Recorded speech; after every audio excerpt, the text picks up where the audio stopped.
Three luminous spirals unfurled from QEAI, like ribbons of liquid light twisting through the air with an eerie, serpentine grace. One of them lashed toward their drone, striking its hull with a silent flash before dissolving into the frame. The dashboard erupted in a blaze of holographic displays, symbols flickering to life in neon blues and whites. Instantly, the drone surged forward, acceleration slamming Ian back into his seat as if an invisible hand had pressed against his chest.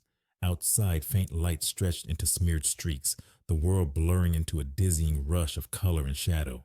They were hurtling at impossible speed, yet QEI's radiant orb continued to pull away, expanding the distance between them like a star receding into the void.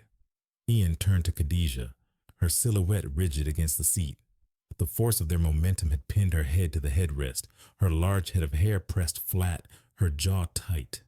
A faint grimace tugged at her lips, the strain of G-forces etching lines across her forehead.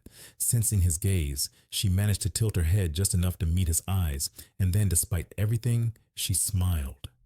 It had only been 9 hours since QEAI had plucked her from death's grip on the trip back from Niagara Falls.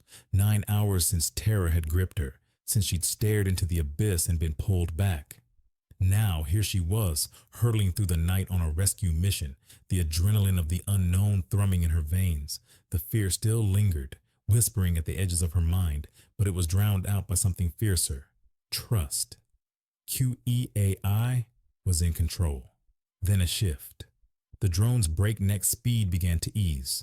The streaks of light below resolved back into shapes, the jagged outlines of rooftops, the skeletal frames of darkened streets.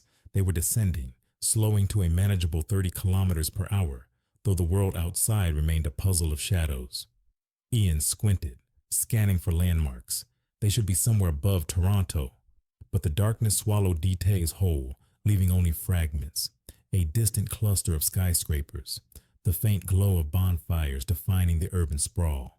The drone hovered, engines humming softly as QEAI's orb hung suspended ahead of them like a miniature sun. Then, without warning, the dashboard light snuffed out, plunging them into near-total darkness. Only the dim pulse of a single indicator light remained, casting a sickly green glow onto their faces.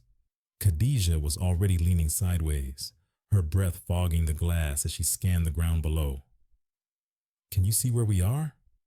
Ian murmured, his voice low. She shook her head. "It's too dark.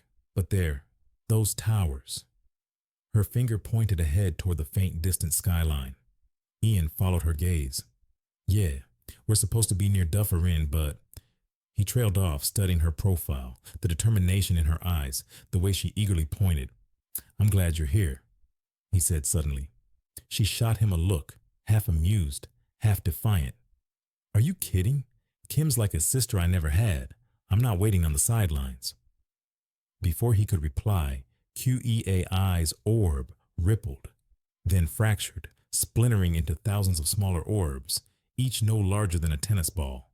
They cascaded downward like a meteor shower, streaking through the air before zipping into the lightless buildings, slipping through cracks, windows, vents, disappearing in and out of existence. Suddenly, staccato pops ruptured the silence, followed by sizzling streaks of light that ricocheted wildly. "Those are gunshots," Ian shouted.